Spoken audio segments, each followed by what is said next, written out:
Caccabaa buutee caccabaa yeroo isin jette hooyyee caccabtuutii yaad deebisuu fi eegalee nama salaatan na jabeesse subii salaataa dawwalee na kaasu quraana zaata kanaa walee na qaraasisu anni ani qaraase anumaa qaraasaa bara fi dhalaan namarratti nama waajuun irra jaalattus jibbitus nama kophaatti waajuun irra feeti. Amma waan dur yoo si dhungachuu turte saayittii sitii hojii yoo dhufte si dhungattu duratti nalaana malli isiin qabu. Tokko akkamii beekaa nama tokko kan jaalannee obbolummaa faguu yookaan namni tokko ni fadha jeen miirri keessa dhufee jaalataa sirraan histii ta'uu waan ta'een beekna kana. Amanni tokko dhiiftenis ni qabdi dhalaanis ni qabdi. Sagantaa qormaata jaalalaa jechuun maali yoo jettan namoonni wal jaalatan hundi as dhuftanii jaalallee teessan qormaata qoruu dandeessan. Ani maqaan biyyaa kuma beekamu Saabaatiin jedhama.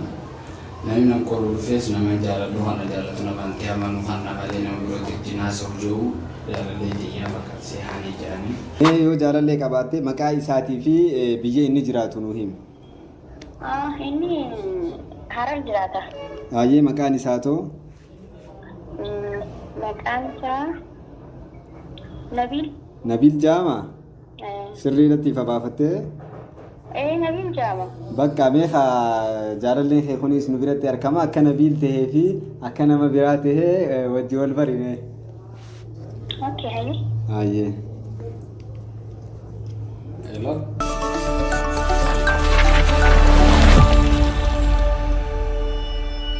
Hashamaa harka fuunee kabajamtootaa fi jaalatamtoota hordoftoota Burhaan Tube har'aas fuula haaraa qabannee deebinee jirra.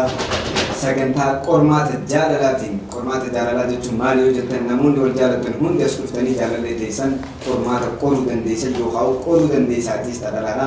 Kanaafuu sagantaan qormaata jaalalaa akka qabannee dhufnetti keessummaa keenya Wazira Bahaar ibsa guddaa waan isinii kan jecha karaa Bahaariin isin dabarsa Bahaar wajjin turtii gaarii. Hayya daawwattoota keenya sagantaa keenya akka irraa baratan akka itti bohaartan itti qabna.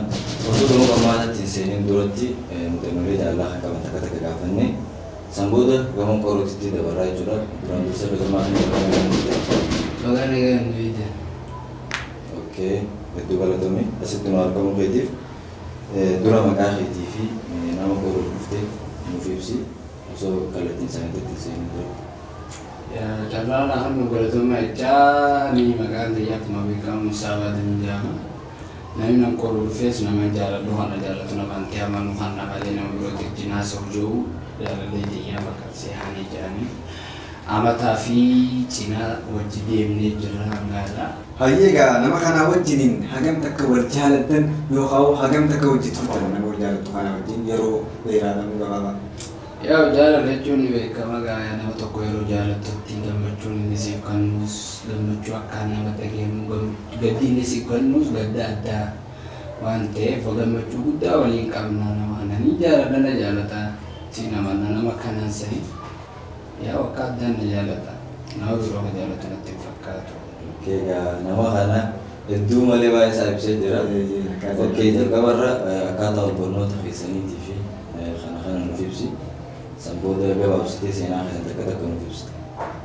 Wal barumsi yaa akkuma beekamu guyyaa duraa aruuzaa tokko cinaa jaachuunis kan beeku ni jira namni egaa aruuza akkuma dhaqee arkeen ture yeroo lakkochaatti dhiisi bakka namni kuni akka waan uffata qaamarraa qabdu keetii beeytaa akka waan uffata hiyyaatti bizaabee jaalattis yeroo dura akka yeroo na qabu jechuudha.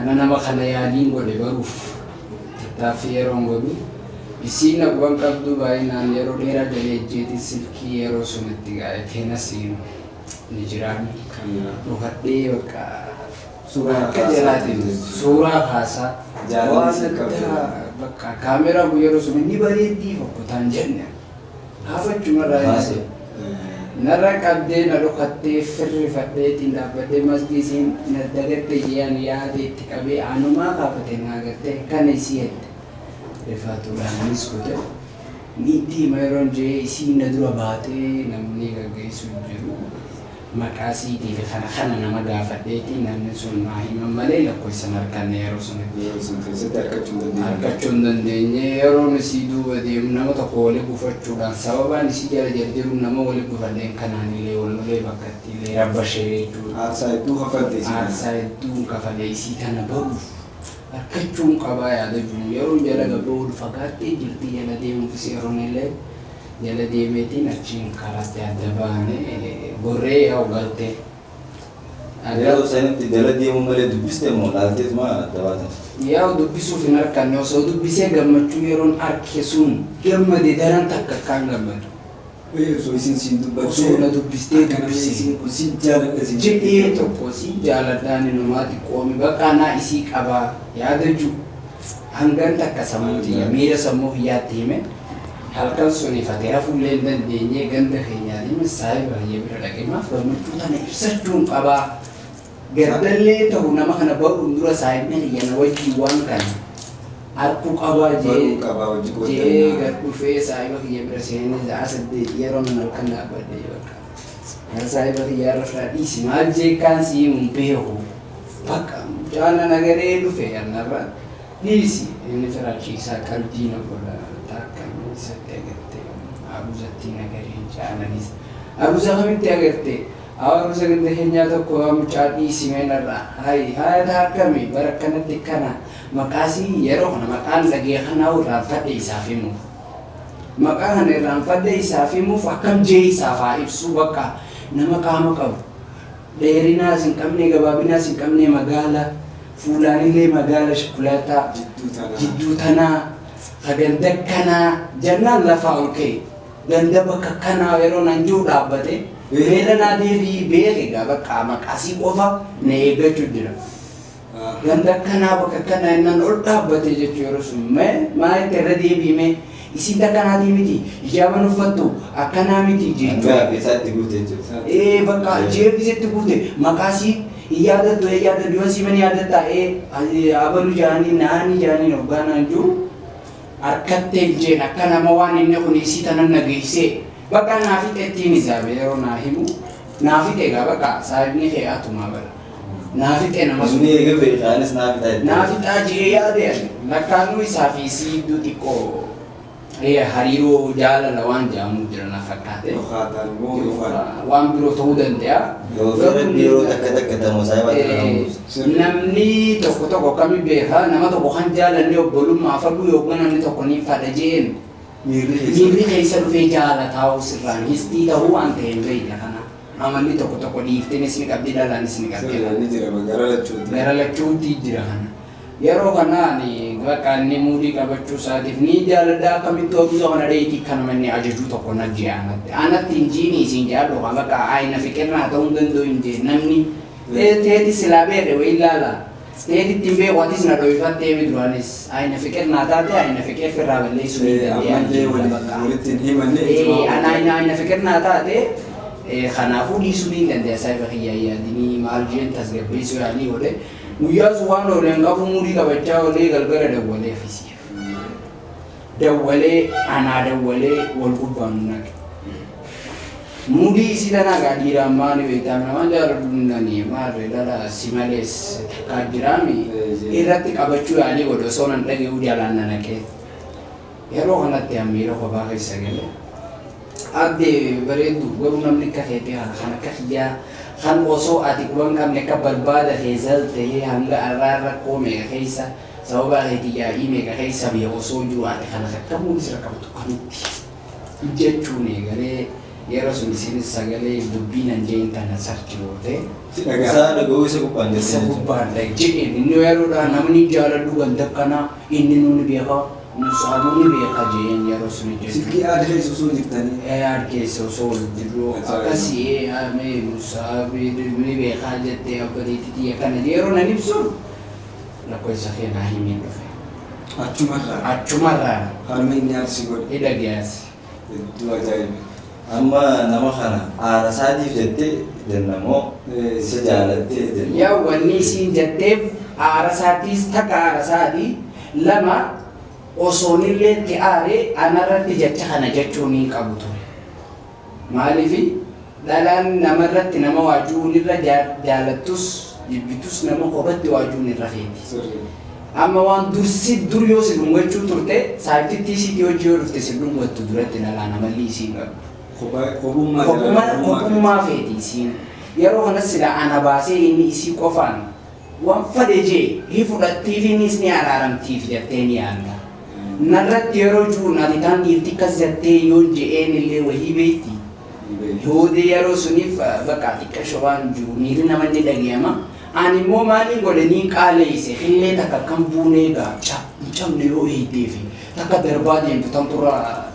Ani kabajaatti godhee yaa isiin tun ammas akkaan itti beeku darasaa nama kabajamaa nama yaa quraana malee dhalaarraa jechuu namaan takka yeroo salaatanii lallaafisa ture jiru. Nama salaatan na jabeesse subii salaataa dawwalee na kaase quraana zaata akkanaa godhee na qaraasisu. Anni ani qaraase anumaa qaraasaa bara. Asumarraa inni addaan si mura isiin tuni akka alaa kulli haal jaalala malee jiruu ta'e keessattuu waan hedduu ashaaraa keessee jirti jechuudha. Jaalala malee waa hedduu keesse maal irratti salaata ni fardeessiti osoo naan dubbachuu jirtu yoo azaaname dhaabdee salaatee na deemiti. Yoo feeten dhaamsatiin hanqaana salaatu asii taa'u naan jetti fa'a. Era kanarra illee jidduutti miidhaan nageenye jira miidhameen ture jidduu sunillee akkam akka jabaa halkan kana guutuu miidhaan sun kan kaatiraana bulchu ta'ee miidhaa caleetiin ture. Sababa isii osoo hin tahin tapha gubbaa dirreetti cabee kana isiidha yeroos wajji jirra waan ta'eef namni guyyaa na biranii oolaa gargar galgalni gala isiin halkan dawwaltee laawul gorodhee fa'aa boraatii gubbaa fayyadee halkan kaatiraa nama wajji bulte. Nama gizee rakkoo na hojii ture. Yeroo siif kannite. Naaf kannite quraana fa'aa aanaa cabaa kana kan miira laalaa keessa jiru qaraa wajji irraanfachuu turre. Kana waan hedduu ati bakka akkaan jiruuf. Meegaa as keessatti jaalala gizee fi seentan akkaataan itti seentan akkaataan itti jalqabdan ifi asirra gaaffii takkaan si qaba. Yeroo jaalala ta'e wajji turtan keessatti yeroo isin akkaan si aarsite yoo jiraate jaalala keessatti yoo haawwanni isin akkaan si gammachiifte yoo jiraate asuma keessa nuti. Yeroo isin na gammachiiftu maali beeki innis cabeetiin jira waan ta'eef jaalalsi keessa. Caccabaa hiyya bultee caccabaa hiyyaa yeroo isin jette wayya caccabtuu tiyyaan deebisuu fi eegale annis. Jecha hundaa nama dhagahuuf laafaa fakkaata. Laafaa fakkaata nama immoo maaf jaalalli dirtuuf caccabaa hiyyaa yeroo jettu sun halkan isa waan hojii dorsu waan hunda naaf beekame. Haala jirtuun darra siin daadaa caccabaa hiyyaa. Haala jirtuun darra dhiiba qaban fuuldura keetiifis osoo miidhamtee akka feetatee siifiin jira. Siifin jira afaaniitiin osoo miidhallee dhabde. Osoo dhabde siifin jira. Bakka yoo nama yoo ani amma isii bakka bitamii buufadhe ni beektaa.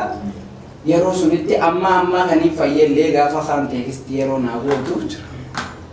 Caccabaa hiyyaa jettee teekistii na ergiti.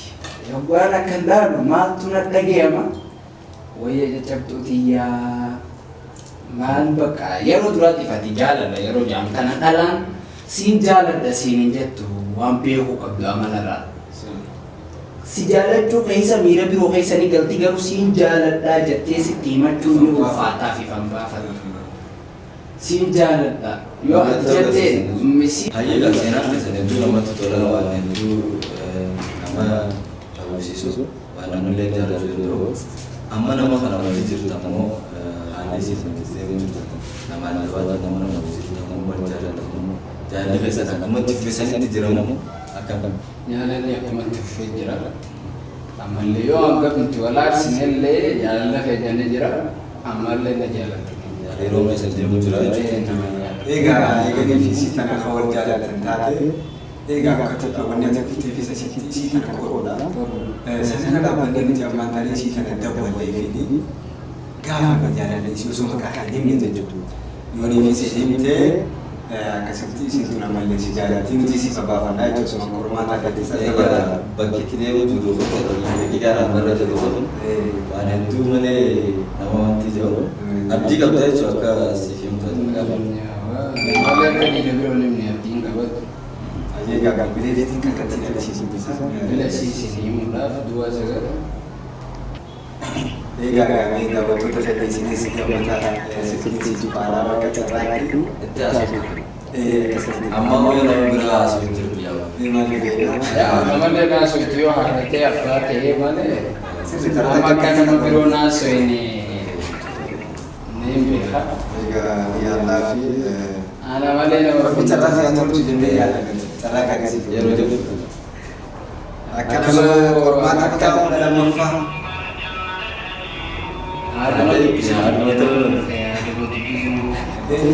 hello akkam jirta Nagee, hello. fayyaadha Miyaan. yoon dogongoru baadhe maqaan kee haniidha na fakkaata nuti hasiida wallu miidiyaa irraa qophii sagantaa jaalalaati irraa Hayyee. nama tokko kan siin jaaladhaa naafi siin jaalallee turre wal jaalanna jedhu nu biratti argamaa Hayyee. akkami gama keen jaalallee ni qabdaa Eenyuun qaba? mee yoo jaalallee qabaatte maqaa isaatii fi biyya inni jiraatu nu himi Inni Harar jiraata. baay'ee maqaan isaa too Maqaan isaa Nabil. Nabil Jaama sirriidhatti ifa baafattee Nabil Jaama. bakka meeqa jaalalleen kee kunis nu biratti argama akka Nabil tahee fi akka nama biraa tahee wajji wal barine Okay, hayyee. baay'ee Hello. Hello. Hello. Wani. Oh. Jaalallee kan kee Nabil Jaanii. Akkas jechuun kiyyaa miti bar. Ilaan hangaarraa ati anuma haati jirtaa jechuudha. Kan hangaarraa na jaalatti jee kaniin Kubsi gameera keessan waan addaatiin bakka jee sii dawwalu.